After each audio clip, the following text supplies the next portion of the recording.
Listen carefully. This is your final awakening ceremony. Those of you who fail today will spend the rest of your lives as civilians. You'll attend regular universities, work regular jobs, and live regular lives. For the next 3 months, you can still work on your physical conditioning to improve your odds, but statistically speaking, your chances are already close to zero. The instructor's words resonated in the hearts of every student in the gymnasium, including Moon, who sat near the middle of the assembled students. Next to him was his girlfriend, Sarah. Their relationship had been deteriorating recently, but today wasn't the day to think about that. Today was about awakening his class. We'll proceed alphabetically by first name. The instructor continued, gesturing to the crystal on the table before him. You know the drill. Place your hands on the stone.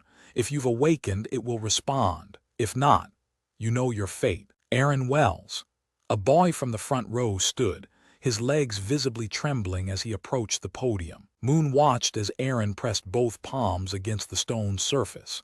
After a few seconds had passed, light bloomed within the sphere. The phenomenon was brilliant and sudden. A spectral shield materialized in the air beside Aaron before fading away. A powerful guardian knight class. Congratulations, Aaron. The gymnasium erupted in applause. Moon clapped along with everyone else. The more awakeners, the stronger humanity was. 3 more names were called, of which 2 were successes and 1 failure. The girl who failed walked back to her seat with her head down, and the conversations around her died to uncomfortable silence before resuming moments later, completely ignoring her existence. Moon's heart hammered against his ribs. Sarah sat perfectly still beside him, with a composed expression. Sarah Vixen. Sarah stood without hesitation, smoothing down her uniform as she walked to the podium. Sarah wore black tights and a short skirt which highlighted her curves. Moon watched her go, willing the stone to respond. She was still his girlfriend, even if things had been hectic for the past few weeks. They'd been together for almost 2 years after all. Sarah placed her hands on the awakening stone. Barely a second had gone by before a soft, golden, and translucent threads began to form as a phantom above her. Lifebinder class. That's a rare and powerful support class. Excellent result, Sarah. Your class is sought after by many guilds. With enough hard work, you will be able to enter the top guilds and reach great heights. Clap, clap, clap. The applause was thunderous. Sarah would have her pick of teams, academies, and opportunities. She smiled as she returned to her seat, but Moon noticed she didn't look at him, ignoring him completely. His smile disappeared and a frown formed on his face, but before he could speak to her about it, Moon heard his own name being called. Moon Outlaw. I will talk to her later. As Moon walked to the podium, he could feel every eye in the gymnasium tracking his movement.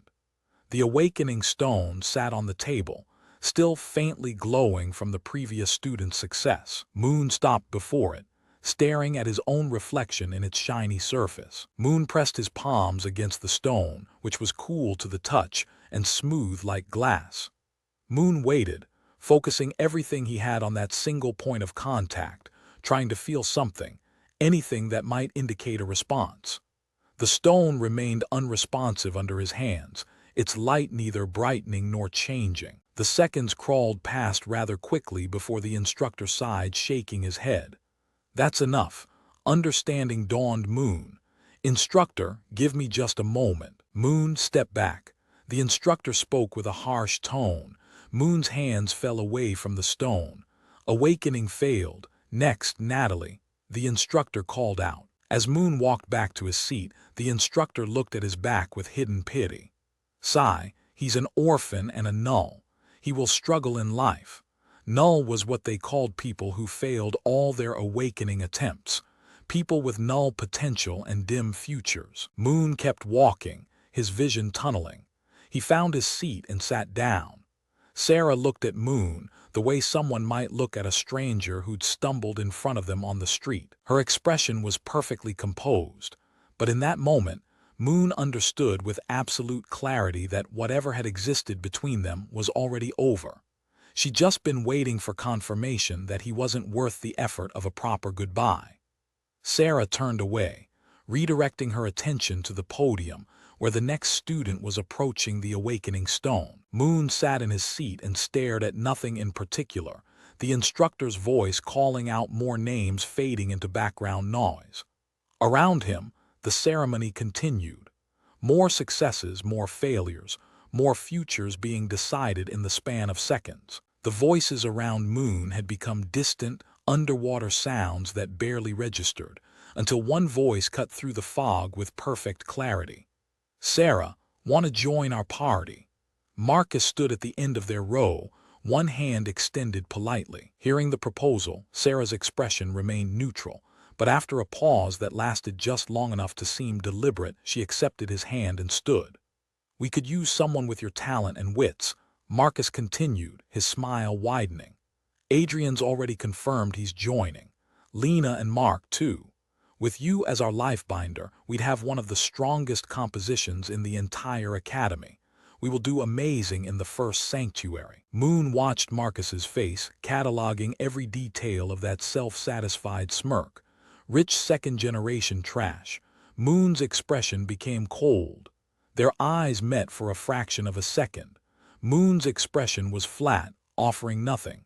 Marcus's smirk faltered slightly. "Give me a moment, I'll join you in a minute," Sarah said, her voice quiet but audible in the brief lull of conversation around them. "Sure, take your time." Marcus's smile returned, easy and confident. "We'll be over there. Don't keep us waiting too long." He walked away, and Moon heard laughter drift back from the group. Sarah turned to face Moon directly for the first time since he'd failed his awakening. Moon met her gaze and waited. Sarah opened her mouth to speak. "Moon, we're breaking up. Live a good life and don't get into trouble." Sarah offered no explanation beyond that. Moon looked at her coldly. "Live a good life. Don't get into trouble. How noble of you, Sarah," but he said nothing. Moon turned, walking away with no visible reaction on his face, as if nothing that had happened today mattered. Behind him, he heard Sarah's quiet exhale. Her footsteps moved in the opposite direction, toward the side exit where Marcus and his new party waited. Moon pushed through the main doors and stepped into the sun. The campus stretched out before him. Students clustered in groups across the quad, celebrating successes. Moon walked past them all, heading for the gates. Nobody called out to him, and nobody tried to stop him. If you enjoyed this chapter, make sure to like the video and subscribe to the channel so you don't miss the next chapter of the story.